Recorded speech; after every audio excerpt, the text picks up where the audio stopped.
The third eye trader with first world problems. A modern-day fairy tale for day traders, get-rich-quick fools and Bitcoin losers. You think your wife can do your head in? Try online trading. Sir Cliff High. The prologue. He makes me feel spatial. Mrs. Abu sent the hubby out shopping in Rye Lane Southeast 15.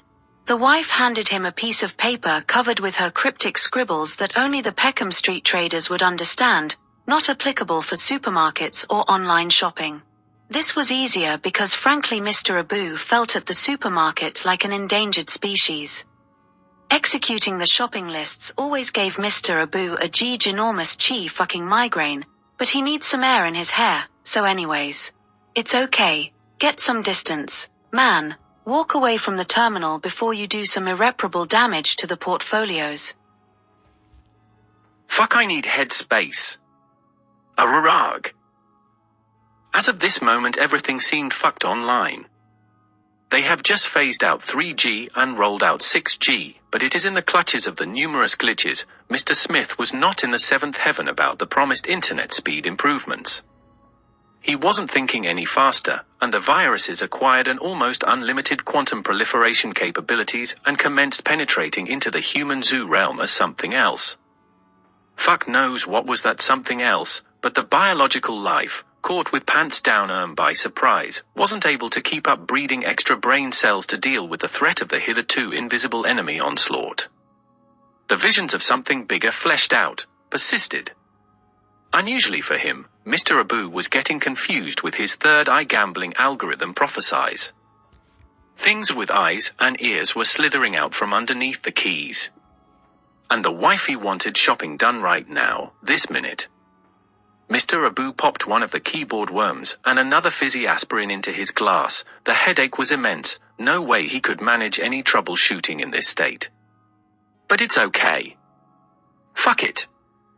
Lose the focus on the confusion, and the clusterfuck tends to unfuck itself as if it needed the stress to persist fucking the man's brain.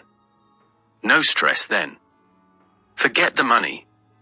With the third dose of the effervescent painkiller that he just self-administered, somehow the materialistic pursuit's motivation fizzled away. He needed a chaser. Round 4?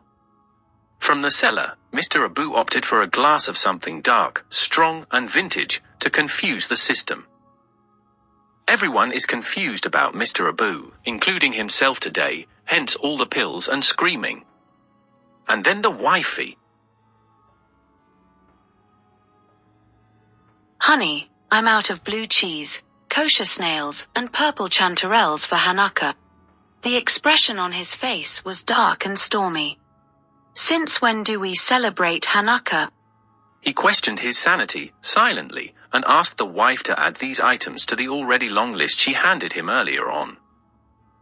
No pink champignon this year, darling, he asked sarcastically.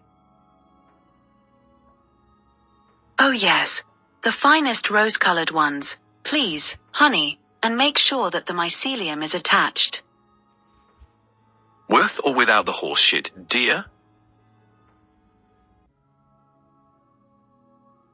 Buckingham Palace is 5 miles away. Dear, I cannot wait that long, retorted the missus. Mrs. Abu however insisted that her honey stops by the Rye Lane Chapel for the local preacher to bless their moldy fungus and slugs for a prosperous new year to come into the Abu household. Mr. Abu automatically nodded in agreement, but that fucking church gave this man the heebie-jeebies. Avoid at all cost. Mr. Abu recalled from his childhood an incident with the Xanthideskias Ethiopicus he was caught nicking from the church's front garden and how the preacher called him out for it at the Sunday service. His girlfriend's mum was present.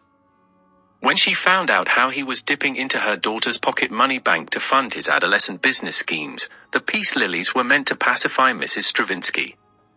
It was a romantic thing to do. I guess I could stop ruminating. The internal dialogue with the visuals of the beautiful white calla lilies momentarily confused the headache to subside.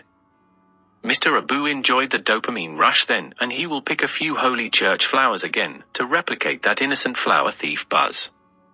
When things used to be uncomplicated. How much did these cost you? 5 seconds of fear, dear. Romantic semantics blah blah. Get the girl some flowers. Get laid. Simple. Back to life. Back to reality.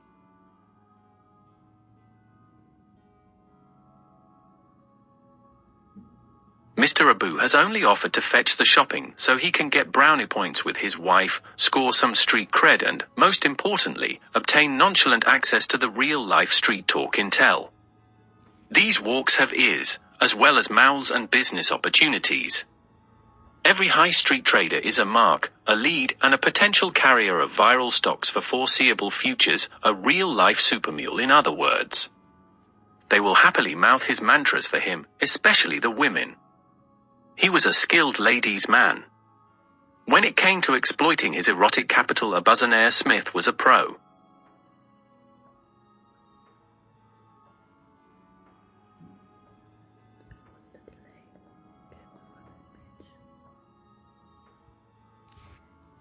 You make me feel spatial, said the butcher's wife as she handed Abu his large brown bag of fresh crustaceans, and she even slapped on a totally unsolicited Asian discount, the fact that the mother-in-law dutifully clocked.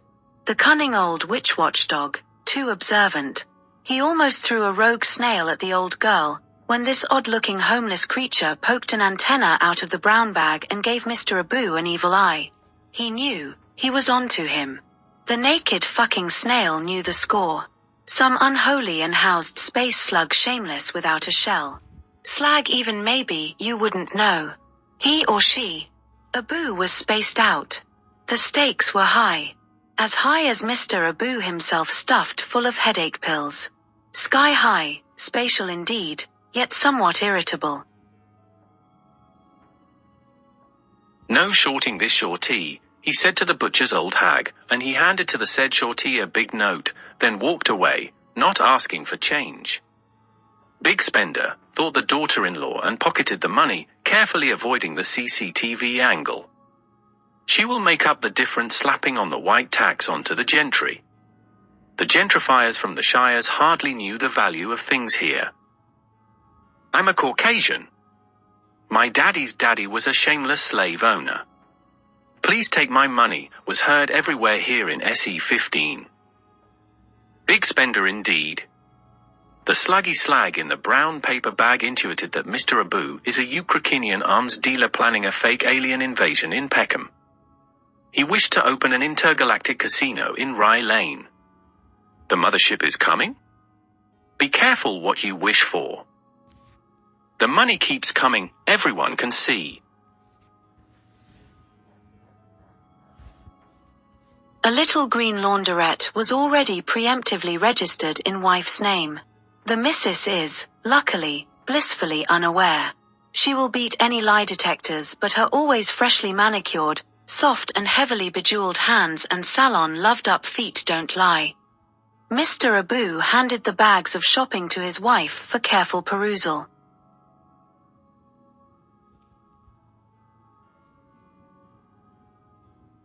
Are they blessed? She double-checked with her mister, scrutinizing the paper bag contents. A naked slag popped their head out and said, yes, but no but ha ha. I'm homeless. The third eye traitor, screamed Mr. Abu inside.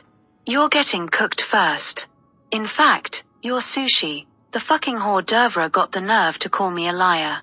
Momentarily exposed, Mr. Abu felt naked like a virtuous, ecologically correct soft body, a homeless slug crushed in a brown paper bag full of fully housed escargots.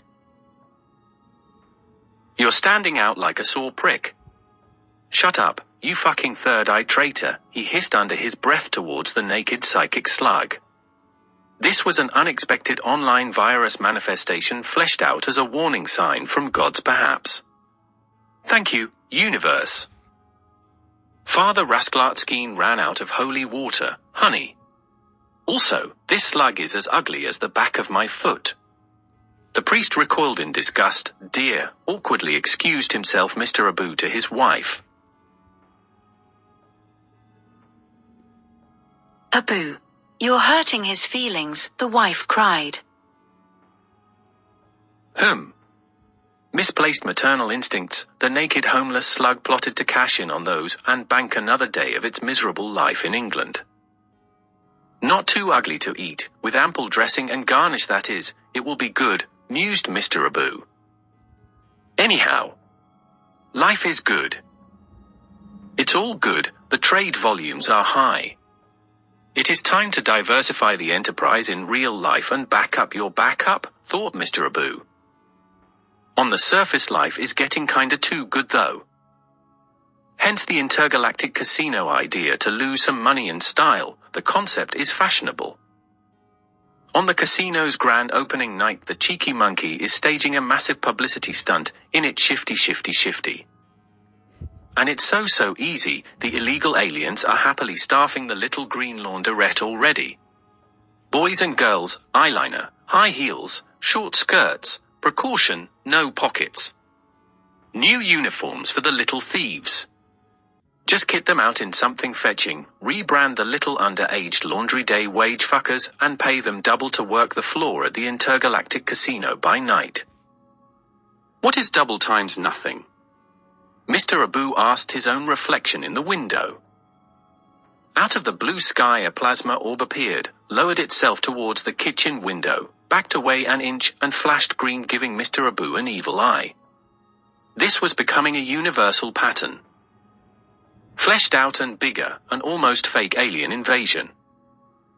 As the orb moved forward a row of lights lit up pink on its left-hand side.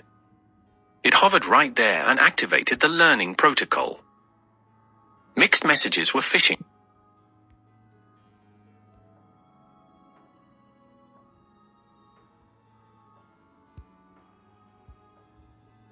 Mixed messages were phishing from inside of the plasma using various forms of speech and accents.